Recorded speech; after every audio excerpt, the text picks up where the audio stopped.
Does anyone think that Panorama changed their mind about Donald Trump? And the third thing is that although people have cited these American media companies that have settled legal actions with Donald Trump, the BBC is not in that position. There are no merger talks, there's no parent company. But if it did settle, how would you sell it to the licence payer that we have made Donald Trump richer? And I do think that backbone is the only answer they've got. But Trump knows that this isn't about getting to court. It's about scaring and intimidating journalists the world over. And you know what the scary and sad thing is? It will almost certainly succeed. It's John. It's Emily. It's Lewis. Where are you? I'm the only one here. Abandoned in the studio that we call HQ. Well, that's very nice of you. Look, the BBC's nightmare got a little bit worse when Donald Trump's attorney said, yeah, full apology, full contrition, full surrender, or we're going to sue you for $1 billion. And you can imagine what it's like at BBC headquarters now, working out what to do next. Do they raise a white flag and say, OK, we're going to settle? For how many millions? Who knows? But where would that leave the chairman of the BBC, Samir Shah, if licence payers' money is being sent over to Donald Trump's bank account? And if you fight, well, what would the legal costs be? What would the damage be in reputational terms? And would you win? And that is what the legal team and the political advisors are now scratching their heads over at this unprecedented time, with a Director General who's going and a head of news who has more or less gone. Yeah, John, I think, look, this is clearly nightmarish. It's clearly nightmarish because the last thing the BBC wanted to do was find itself in the same position that so many American media companies, whether it's NBC or ABC or the New York Times or wherever it happens to be, being sued by the President of the United States. And we should just take a moment, like, this has become normalized. This is not normal. It is not normal for someone with the power and prestige of that office to be spending his time, however aggrieved he might feel, whatever his case might be, suing major media organizations. And we all know what the purpose of that is for. Look, Trump does not have a case. If this were to go to court, the BBC almost certainly, according to every legal analysis I have read, would win. Because frankly, on the question of January the 6th, which is exactly what we were saying yesterday, on the question of January the 6th, yes, it is true that the BBC in that Panorama programme did misrepresent what he said that day. They did not misrepresent what he did that day. And not on just that day, but on every day before. He did lie about the election. He did encourage those people to do what they did, either through not through that day an explicit call to arms, but in everything that he said about that election. Quite frankly, on January the 6th, Donald Trump does not have a reputation to defame. And we know that from everything that congressional inquiries have said, from the fact that he was impeached, including by Republican votes, for what he did, and by the fact, as I said yesterday, that many of the January 6th insurrectionists who he subsequently pardoned said they only did what they did because they thought that that was what Trump wanted. So the BBC would win, but Trump knows that this isn't about getting to court. It's about scaring and intimidating journalists the world over. And you know what the scary and sad thing is? It will almost certainly succeed. I think it's also worth going back to first base and to the evidence in front of us, because the Panorama doc itself, which aired in November of last year before the presidential election, was actually started 2 years ahead of the election. It was a presenterless feature. In other words, it had decided to follow people who had remained solid fans and supporters of Trump through their loyalty whilst he was facing criminal convictions on many counts. And it was essentially asking the question, will the electorate give him the second chance? That was why it was called Trump's second chance. Even though he's faced lawsuits, even though he is now a convicted criminal in the eyes of the law, he was a convicted criminal when he stood for election in November of 2024. Why are people so loyal to him and why are they giving him a chance? And you can't watch that Panorama anymore. I've tried. It's been taken down for obvious, we guess, legal reasons we now understand. But you can go through the sort of breakdown of how the Panorama was put together and the voices and the arguments that they were making. And the irony of all this is that I think the BBC and the independent production company that was working alongside it were coming from a place where they were trying to get under the skin of kind of real Americans, of Trump supporters, to understand why they just didn't really mind the legal lawsuits that he had found himself in the middle of. And the trouble, I guess, the BBC's big problem now, and we've all been there, we all know what it's like to have to firefight a story from inside. And the main problem is that because people are coming at you with this question of impartiality, you lean into the problem. So all the presenters are now saying, oh, we did get that wrong and that was a big mistake. And this really, is understandable. And Trump is in a position where he can now sue the BBC, because the presenters feel like they have to lean in to the questions when they are being chased by big issues of impartiality. And you're right, Lewis, if you step back, you say, well, sorry, where is the case for defamation in this coming from? Did anyone really believe that a Panorama documentary that was aired 3 years, nearly 4 years after Trump had denied that election and after the Capitol building had been the centre of an insurgency, a call to overturn a legitimate election result, does anyone think that Panorama changed their mind about Donald Trump? And the point where it gets almost laughable is that on Sunday, the BBC was interviewing figures like Kelvin Mackenzie. I mean, the man who was the former editor of The Sun, who perpetuated lies about the Hillsborough tragedy for many years. And they used him as an example of what? Good journalistic practice, good journalistic ethos. What on earth have we come to when Kelvin Mackenzie is the voice of sanity over how the BBC should be behaving? And this is what I mean. I think the BBC, it needs to find its backbone and it needs to say, let's get all this in proportion. Come to court, because I think we could defend what we've done in the whole. It shouldn't happen like that. It should be a much bigger question, this, as to what is really going on. Yeah, of course. And I think that, let's just dwell on sort of the American legal system and suing for defamation, because as you said, both of you say, the case is spurious. And secondly, libel cases in America have to reach a far higher bar than they do in the UK. If you can prove in the UK something is untrue, then you will win your libel case. In America, you have to prove that it was malicious falsehood, that there was malice in the way that you did something. That's the first thing. The second thing is, was it even broadcast in the United States? If it wasn't, and it wasn't available on the iPlayer because the iPlayer is not available in America, then, well, what's the question? Because Donald Trump can't say, I have been defamed in America, if no one actually saw it. And the third thing is that although people have cited these American media companies that have settled legal actions with Donald Trump, like CBS, whose parent company Paramount paid Donald Trump money, they were in the middle of a takeover deal with Skydance, needed regulatory approval, and so they did it for that reason. ABC News settled with Donald Trump because they didn't want disclosure of a whole pile of emails between various presenters and producers which kind of, were disparaging of Donald Trump. Each had their own reasons to settle. The BBC is not in that position. There are no merger talks, there's no parent company. But if it did settle, how would you sell it to the licence payer that we have made Donald Trump richer? And I do think that backbone is the only answer they've got. And just on this reputational piece of it, which I think is so fascinating, I kind of noticed on X this morning a tweet from none other than the Russian embassy, where they are saying, let me just read it to you. BBC journalists manipulate facts and censor information that does not align with their partisan editorial stance. Ideological dogma has replaced journalistic ethics here.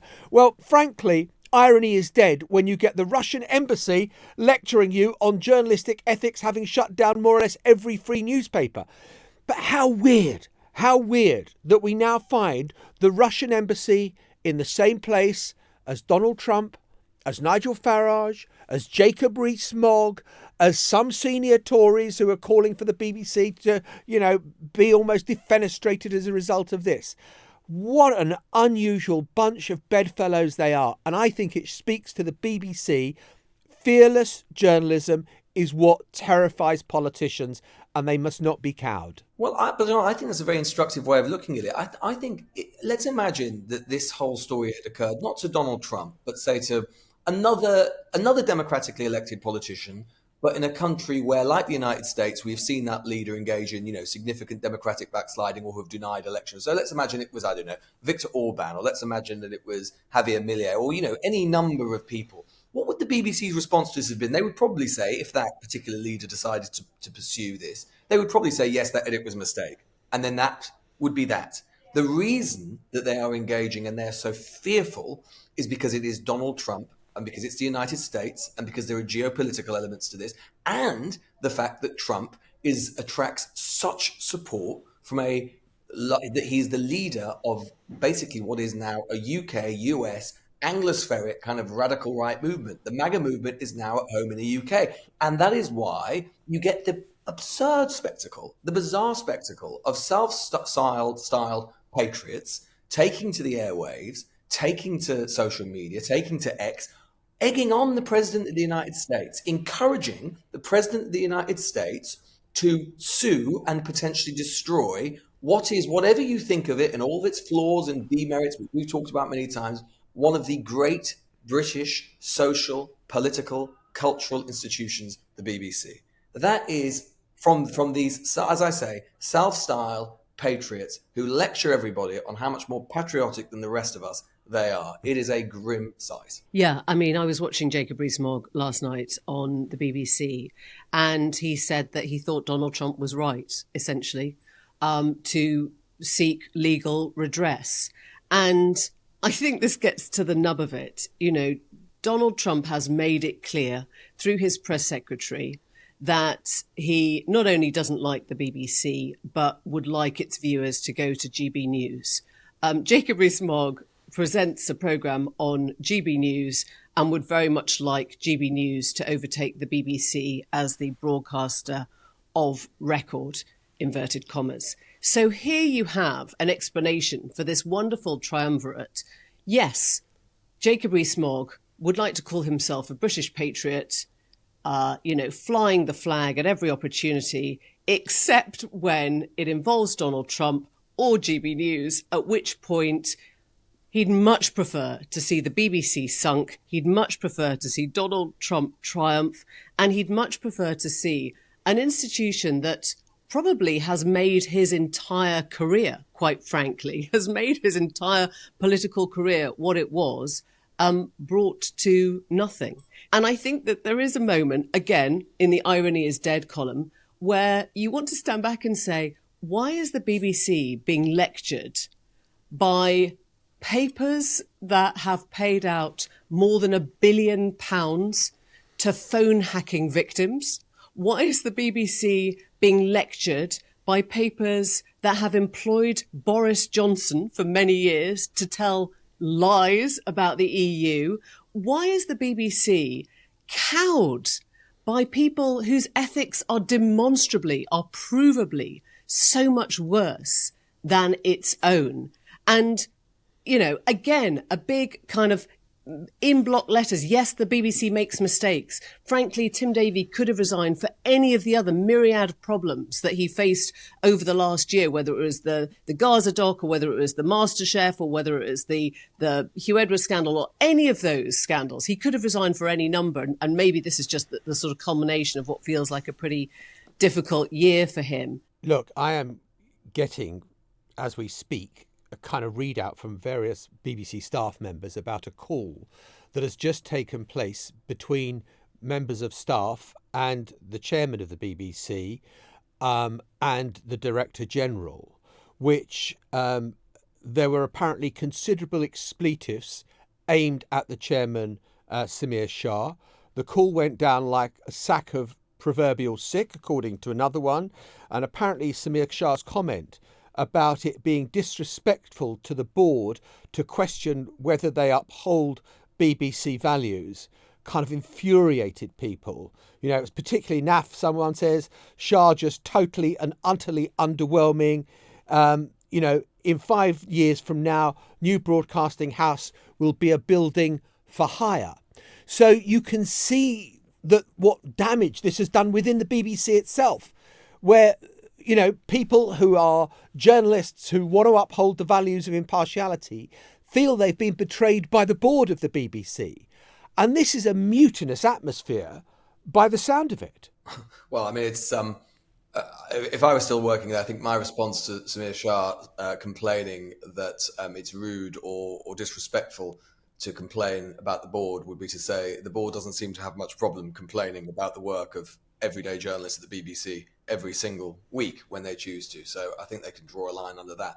But to go back to your point, Emily, I think that honestly at this point now, I think this is existential for the BBC in a different way to which we've been talking about. I think its reputation, not only in the United States, where by the way it's growing a significant commercial set of revenue streams, has become a quite a big news player in the US, but also in this country, I think is at stake now, because if the BBC decides to back down in its entirety about this in the face of pressure from the Trump administration, it will have, ironically enough, acted deeply, deeply partially. And it will have done so in this way. The Trump administration and the MAGA movement have been desperate since the election and the run-up to the election of 2024 to erase and reinvent history. They have been desperate to portray what happened on January 6th as something other than it was. They have been desperate to say and use any method that they can of saying that Trump was not really involved. It wasn't incitement to violence. It wasn't an insurrection. He didn't really try and stop the certification of the election from going ahead.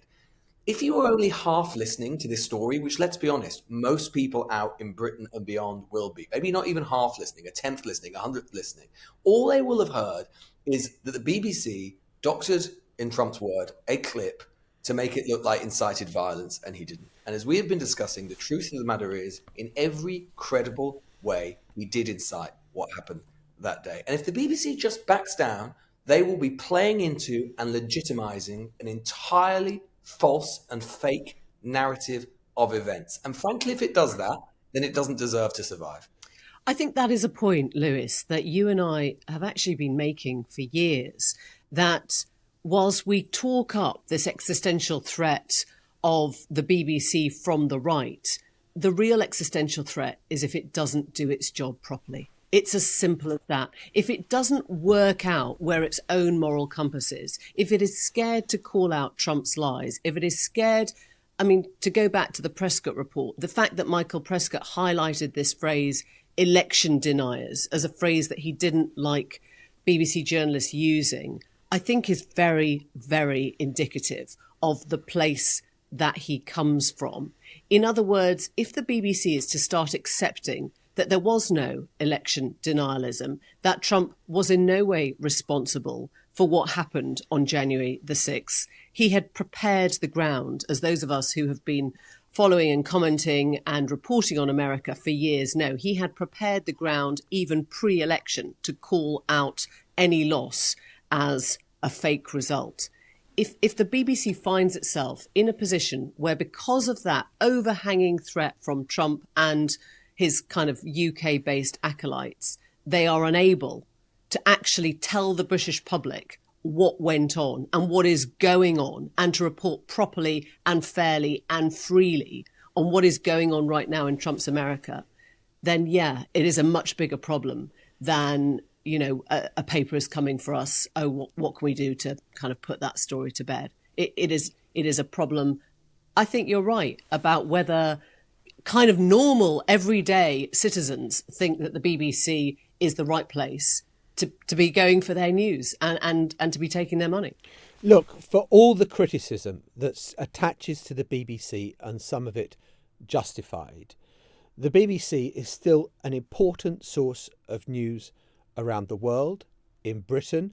It still commands a huge percentage of the British population who will either look at the website or tune into various radio programmes or whatever.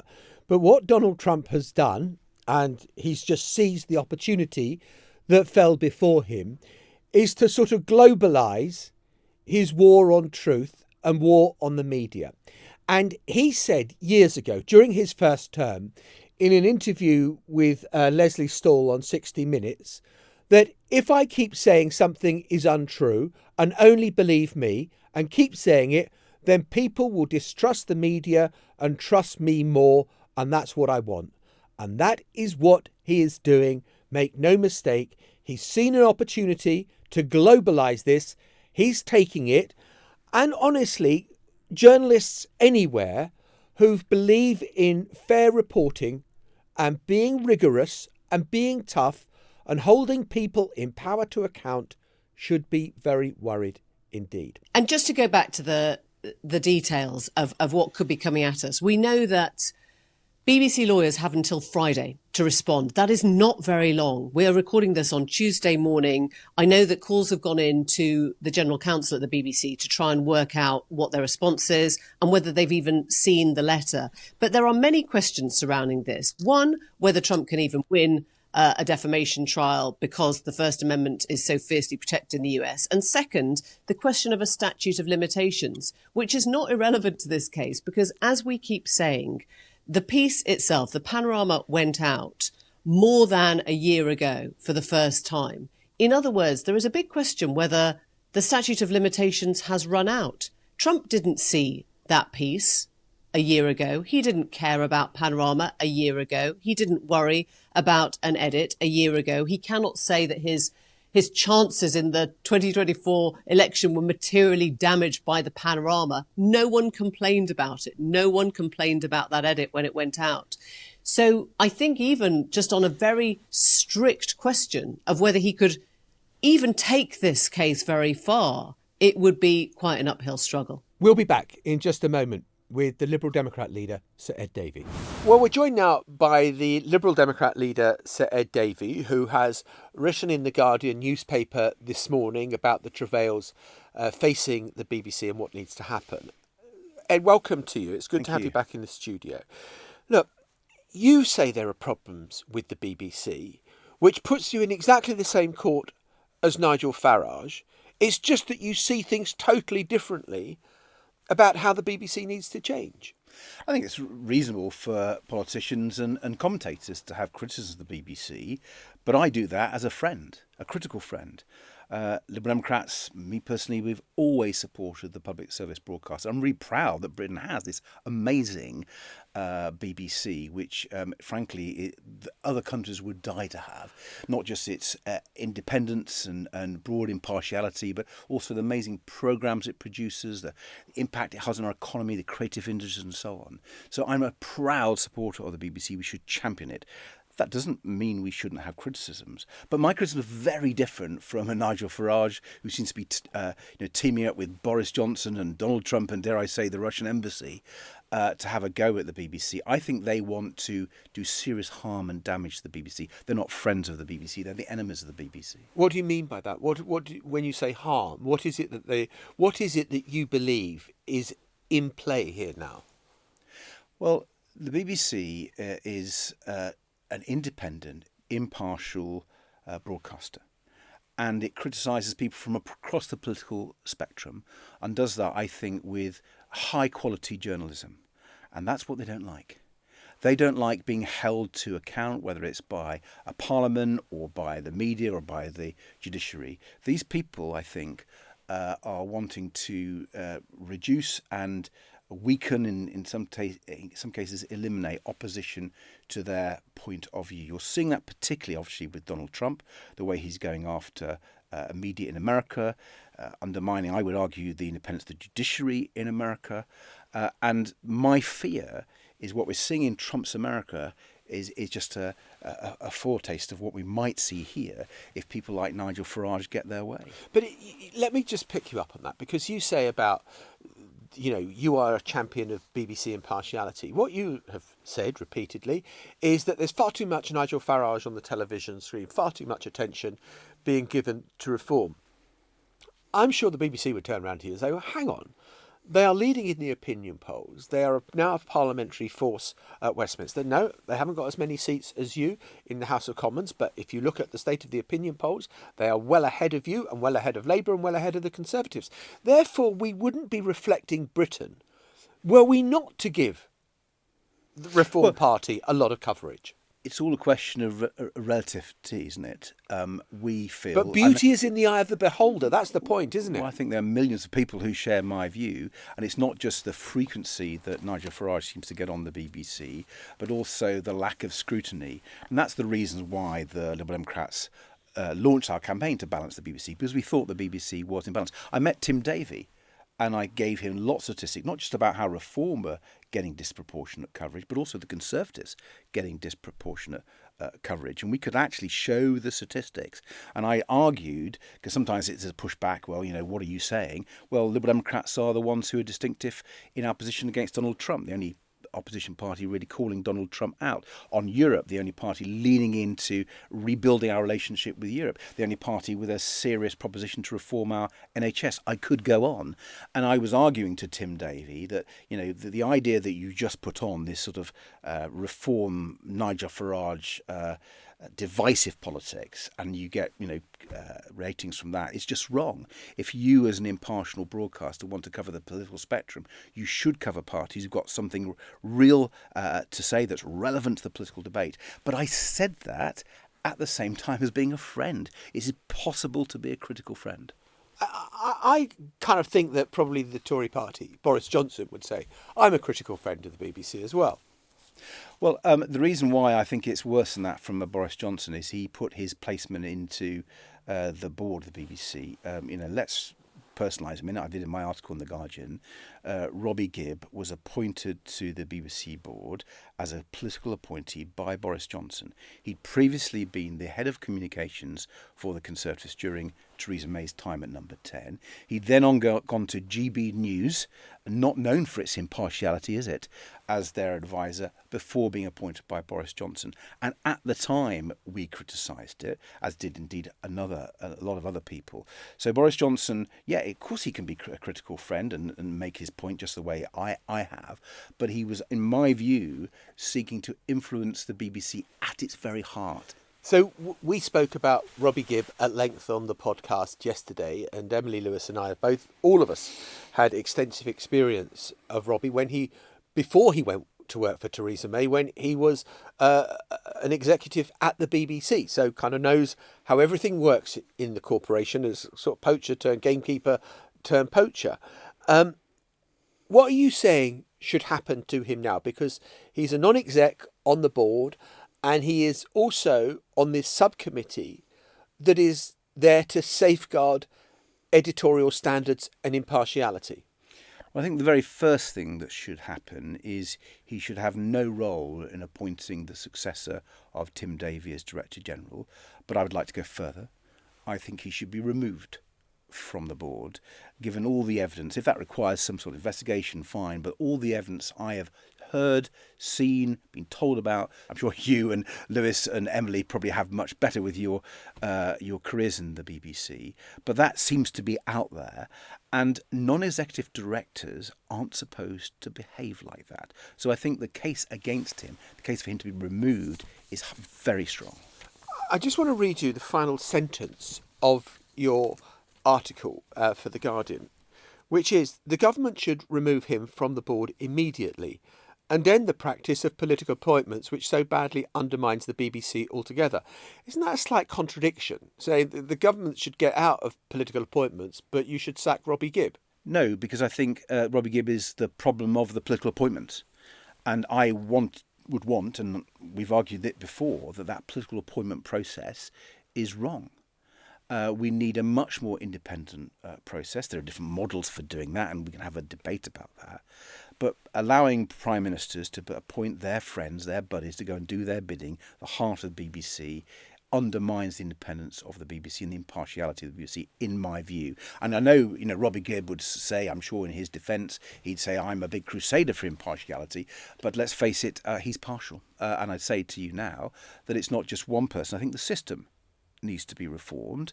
But I think he's the clearest example of what's gone wrong and what is undermining a lot of people's faith in the BBC. There's another issue that the BBC faces right now with Donald Trump, and that is the threat of legal action. Yeah.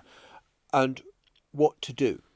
Fight or cut a deal? I hope they fight, because I think this is one of the most outrageous things I've ever seen of foreign interference in our media and in our politics. No previous president or head of state of any other country has ever done this. And I hope not just the BBC, but I hope the Prime Minister basically tells the White House to back off. The idea they're coming, not just for the BBC, but for the licence fee payer. I mean, essentially what Trump is saying is we want the licence fee payers to give him money. And by the way, he was egged on in that by Nigel Farage. So all those reform voters or people thinking about voting for Nigel Farage, let them ask Nigel why he wants them to pay their licence fee to Donald Trump. Do you think it's sustainable for Samir Shah, the chairman of the BBC, to stay on if it ends up that the BBC has to pay millions of pounds into the bank account of Donald Trump?